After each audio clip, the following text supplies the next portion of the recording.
How to think like a wealthy investor. That's today's show. Let's dive in. Hey everyone, I'm Clayton Morris, I'm Natalie Morris. and welcome to the Investing in Real Estate show, Freedom Fighters, everyone. This is the show where we focus on helping you get and spend more time with your family by creating passive income, legacy wealth for you and your family, and being able to sit back and relax and know that you have passive income coming in every month on a regular basis. And the vehicle that we use is buy and hold real estate. That's our vehicle that we get there. So today we're going to talk about wealth consciousness. The idea that wealthy people think a certain way about building wealth that people who don't have money tend not to think about. And you often see it's very interesting to look at these different strata, wealthy mindset versus poor mindset. And that's what we're going to talk about today. Am I right? Right. So, one quote that comes to mind is from the great Jim Rohn. And he used to say this: I've been rich and I've been poor, and rich is better. And I thought about that a lot because, the world changes for you considerably when you start to have wealth in your life. And I feel like there's a way in which when you're on the other side of it, because both of us can say that we've been on both sides of those things, right? We've been rich, we've been poor. Rich is better. Do we not agree? Oh, absolutely. Yeah. Right. No one wants to go back to that. Right. And so, but there's a completely different mindset on the other side of it. And you realize that, oh, when I was poor, there was a lot of ways in which I chased away money. I chased away wealth because I was in a poor mindset. So we've been talking about that lately.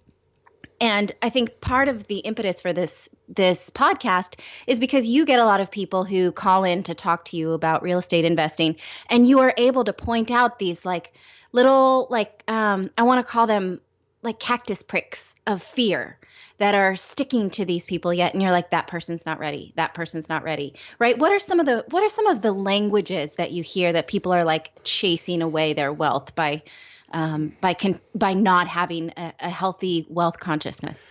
Well, one thing I think that sticks out is that people blame other people for their lot in life. Right. And so occasionally we'll get an email into the office that says something, or maybe on our YouTube channel or something, there'll be a comment like, I bet this is a scam. You're out to get me. This is too good to be Right. true. Like that sort of stuff. And I'm like, you're watching a free video on our YouTube channel right now, learning about wealth building. Right. I'm out We to haven't get asked you you. for anything. Right. So, I hear a lot of that language from people that are scared, or that they hold on to that. Maybe they've got a certain amount of money that they've been sitting on in the bank for a long time. It's that one little nest egg, and they're just so terrified that someone's going to come along and take that away from them. And I used to live that way, so I can totally relate to that. I'm thinking about some of the other language, but some of that language stands out. Like, how do I know I can trust you, or how do I, and there, Where do well, you make money in all of this? or yeah, even, Or and not even just about our company. I'm just trying to think more largely about the way in which right. people talk about money. Can you think of a few examples? I'll think of a few more here about just how people talk about money when they don't have it, and they're coming from a place of fear-based consciousness. Right. Or, when they see something like a tax bill or a property management fee, oh, that cuts into your profits. I can't do that. Um, or, anything, or this is going to be a big headache. I'm sure it will take away time from my kids because I'm going to have to worry about who's fixing the toilets and that And kind of I'm thing. always like, you don't even have a rental property yet. Like you're worried about the toilets already. Like like wealthy Right. people don't think they've got 50 properties. They're not thinking about the toilets. They're thinking about their net worth and how to increase that overall. They're thinking at a higher level, right? I guess that's the point we're making here, is that they're thinking from a place of height. And the reason we can talk about this is because I have suffered from this in my life. I have talked this way about money as being the root of all evil. It is something that I'm not worthy of, that I need to hold on to it. I need to hold on to it and hoard it in order to become wealthy. And that's the exact opposite way of Right. doing it. And so, a lot of ways that you can challenge yourself in this endeavor is to think about what are the ways that I think about money and just sort of list them out. Like, Do I think money is something that I can have, or do I think that's something for other people? Do I think that I could have it, but I have too many kids, or I Right. don't know, I have a high student loan payment or whatever, I can't have it because, right? Whatever's on the other side of that because is really what's holding you back. And, I've given this keynote a couple of times. We've talked about this a couple of times, this notion that money is nothing more than an abstraction. That's all it is. Because the money that's in our circulation and our economy today does not exist. There's only, I want to say, like 4% of it exists in paper form. The rest of it is just numbers in a computer. And so if your thoughts become things, if your beliefs really create your reality, your beliefs about money are proof numero uno that you are manifesting what's coming into your bank account. And so, the other day we were talking about something. Oh, this was the impetus. So we went to this brand new restaurant in our town up in the mountains that we go to, and it had been open for 2 days. And we looked at the Yelp review, and somebody said, "Oh, this food's too expensive for what it is." And we're like, "This place has been open for like 48 hours, and already someone's crapping all over it." Hmm. And so we both could tell that the energy with which this Yelp review was written was just like this person wanted to be a hater. And I turned to you and I said, "Well, when you feel poor, everything that's expensive feels like an affront." Right. It's the same thing why I'm not a big fan of, internet forums, right? For whether it's real estate or other places, because often you're going to find there's a lot of negativity, people talking themselves out of taking action. And there's a lot of, there's a lot of fear based in that. And so this person who left this review after 48 hours, I find it, I was kind of appalled by it actually, because here we had seen this brew house being built all summer, right?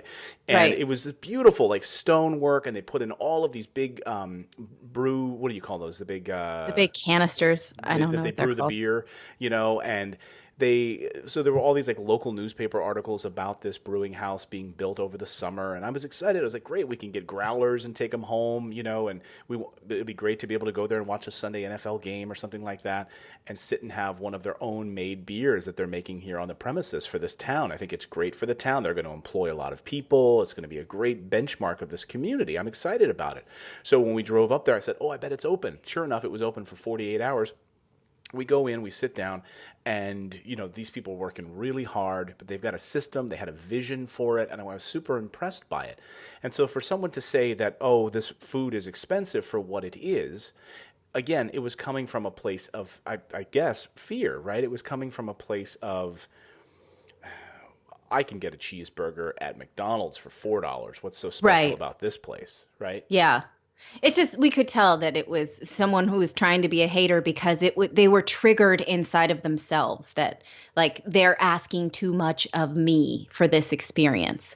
And so, you said we should do a podcast on that because if people can identify those places where they're triggered and then attack those and sort of blow it up, then they're much more set up to be successful investors. They're much more set up to sort of roll with the punches of real estate investment, and they're going to pass down this wisdom to their children, where they don't create children who are then afraid of money. Just the world really opens up for you when you think a certain way, and Clayton often has these investors call him and say, like, let's do this project, right? Because he's a relatively big name now in real estate investment. And people will say, well, we want people with this kind of money or this kind, like there's a whole world opening up to you because of this way of thinking. Like we want to attract other people who have this amount of money, and that stuff just comes to you.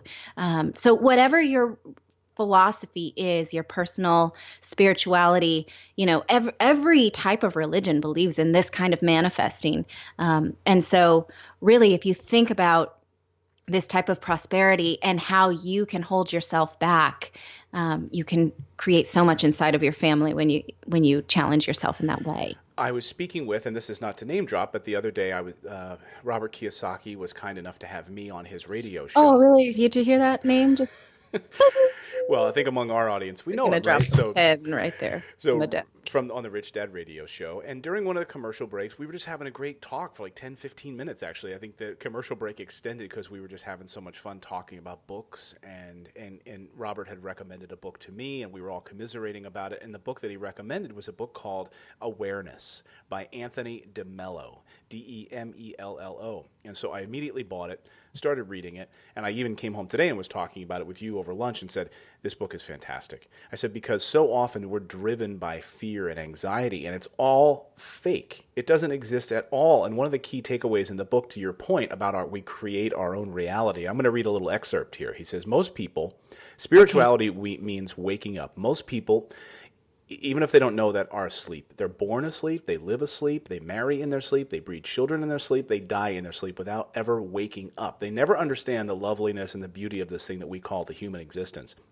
He says all mystics, whether Christian, non-Christian, no matter what their theology, he says one thing that they all get and understand, are unanimous on one thing, is that all is well. All is well. He says even though everything is a mess, all is well. Strange paradox, but to be sure, but tragically, most people never get to see that all is well because they're asleep and they don't understand that it's all a game. That when they're asleep, they think they're conditioned to believe that money is evil or that they can't be rich. And I see it in the way that people write their emails, into the office, which is, I have no money, I'm going through a divorce, my life's a mess, I can't do this, I'm never going to be able to be wealthy, and is there a way for me to do this? And I say, absolutely. I went through a foreclosure. I had all of my assets totally frozen. I couldn't buy a cup of coffee. Yes, you can do this. You can absolutely do this. It's just a matter of your thinking about it and really tapping into that sort of truth within you. If you're just sort of quiet about it, meditative about it, you can actually see a pathway forward if you allow that to happen. Yeah, exactly. Exactly. So, we don't want to call you out for your fearful behaviors, but when we see it, it's just, it's so sad to us because we've related to it before. Both of us have been in that spot where we're like, even the other day I was flipping through a magazine in a waiting room, and it was there was this beautiful like Ralph Lauren outfit that I was like, I want that. I'm gonna go buy it, And maybe 10 or 15 years ago, when I was a super broke college student, I would have felt really pissed off by that ad because I felt like it was showing me what I cannot have, like a lifestyle that someone else is worthy of. And I stopped and I thought, oh my gosh, I can just buy that, just because of the results of all of these choices. And so, not that, I'm No, I worth get what you're something, saying. you know what I'm No, no, saying? I Like know it what you're changes saying. your worldview. What you're saying is, and not to sound like egotistical in any kind of way, I get what you're saying. I don't want that to come off as like, guess what? I can just buy any dress I want.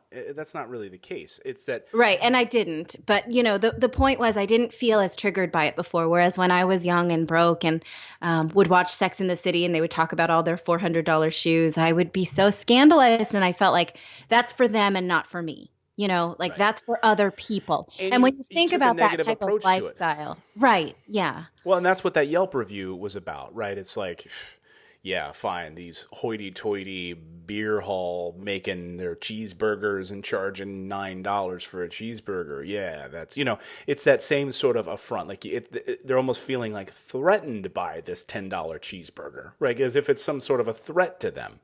Yeah, exactly. So, I mean, yeah, you don't want to be wasteful about your thinking, and you don't want to be overly lavish or piggish with your money, but you really want to challenge anything. What this entails is really listening to the voices inside of your head, because there'll be one voice that says, you can do this, give it a try. And then there'll be another voice that says, for some reason, is going to tell you why that's unsafe and list out its reasons. And just listen to the voices in your head and the things that you tell yourself, and then figure out if those things are true. Most of the time, they're either you don't know if it's true or not, or you haven't tried, or you haven't done any research. But like this is a scam kind of stuff is like, that's you proving to yourself that you can't do it, when of course you can. If we can do it, anyone can do it. Right. I mean, I guess, and if you look in the real estate world, like we've definitely had maybe the tale of two different types of investors, right? We have one investor who builds pools for a living, right? So he totally understands construction and he's just like totally hands off and he just bought 20 properties with us and he's like, great, I'm super excited about it. When can I buy the next 20, right? And he's just kind of like, hey, I'm going to go watch some football and Right. you guys know what you're doing. Great. Then we have another type of investor who might literally cobbles together like every piece of their 401k loan, and then they're pulling like this money from grandma or whatever it is, Yeah. and then they're like sitting there like waiting for that rent check to come in on that very first time, like to prove to themselves that they made the right choice. But they're also, that voice behind them is telling them not to trust themselves, right? And so they're like living in this place of constant fear, and then they're like emailing every day, like, is it rent time? Is it rent time? Is it rent time? Like they haven't really put their faith in themselves, right? What if that person who's sitting there worried about every little dime sort of operated like the individual who, builds, $40,000 pools for a living? You know what I mean? Like, what if that sort of mentality were Right. shifted? What if they could trade brains for an afternoon? How differently would she feel? Really nothing's changed, right? She Hmm. just changed her reality, her perception of her reality. And that's really the difference. There are a lot of people like her that don't think like her. They think more abundantly. And guess what? More abundance comes to them. I mean, it's just a Yeah. universal law. It's true. We now know it to be true. It's not malarkey. We know this to be Right. the case. So I'm But it's just fascinated by really that. hard to do when you're so used to listening to that sabotaging voice. Hmm. For a lot of people, poverty is comfortable because you've told yourself it's too hard to build this amount of dollars. And only certain people with a certain leg up can do it. And, I have these extra challenges, right? So you've already told yourself why you can't do it. And that voice now is strong. That's like your singing voice because you listen to it all the time, right? Right. So what you have to do is starve out that voice. Hmm. Yeah, I mean it's can be hard to do. Like it is hard to do, to wake up, to be aware, and to truly, when that little negative voice starts coming into your head, just sort of separate yourself and kind of almost look at it as if you're looking at your friend. So you're like, why would I let my friend talk to themselves that way? Like you're just being so down on yourself. Why would you wouldn't want your best friend talking about themselves? So if you can sort of almost separate yourself, sort of have an out of body experience and watch the language that you're putting out there, not only to yourself, but to your children about wealth building and abundance and consciousness, Yeah, you're going to see a dramatic shift, I think. definitely. I wanted to leave you this with one story that came out of this book, Awareness, because I told it Okay. to you. I love this little chicken story. So there's this, he leads off the book by talking about this golden eagle who falls out of a nest and then lands into this chicken coop as a baby. And then the chickens raise this little brown eagle to, as a chicken, basically, as one of the other chicks, because he's there and they're trying to help him, right? So his whole life he thinks he's a chicken. And he's living his whole life with these other chickens until one day he's old. He's kind of hobbling around the chicken coop. He's this old brown eagle, and he looks up in the sky and he sees this beautiful brown eagle flying with just like one flap of the wings is able to soar. And he asks the other chickens, "What's that?" And they said, "Oh, that's a golden eagle. That's the king of the skies, and he can soar above everything." Well, here he was, a brown eagle his whole life, but he didn't know it. And then he passes away and dies, but he lived his whole life as a chicken, right? So his reality was shaped by being asleep, by not being aware of who he could truly be. And I love that little story. It's like we're all living like chickens. We really are. Once we realize we can tap into this enormous potential of this that's out there, we can transcend all of that. Yeah, definitely. I love that. I love that because most of us don't realize our creative power. Hmm. And so many people listen to this and think, well, that's just for them because they have, I don't know, you can list all kinds of things that we have and we can list why we think we shouldn't have it. Like we can come right back at you if you want to give us excuses Hmm. and tell you why we shouldn't have those things, right? Right. Um, but wealth is not for other people. Wealth is for you listening to this right now. And so identify your sabotaging thoughts and burn them, get rid of them, Yeah. you know? Love it. So there you go. And you know what? We're going to put together a little cheat sheet for you that Natalie kind of talked about at the beginning of today's show, asking yourself these specific questions about wealth. We'll put together 10 questions for you on a cheat sheet that you can download for free. We'll put the link right here in this episode. So in the show notes right below this episode, just click on the link for the free download. Download it, sit down, and be honest with yourself. Go through it and give yourself a score. How many of these questions are you able to answer honestly? And be vulnerable because no one's looking over your shoulder. This is about you. So answer these questions, and I think it could really help you on your road to building wealth. So Right. I think Clayton just gave me homework. I have to that's build a right. cheat sheet. That's right. Well, that's Come going to do it for on. today's episode, everyone. Thank you so much for listening and watching the Investing in Real Estate show. We publish this show multiple times per week. Now go out there, take action, build wealth consciousness, and become a real estate investor. We'll see you next time, everyone. Bye, everyone.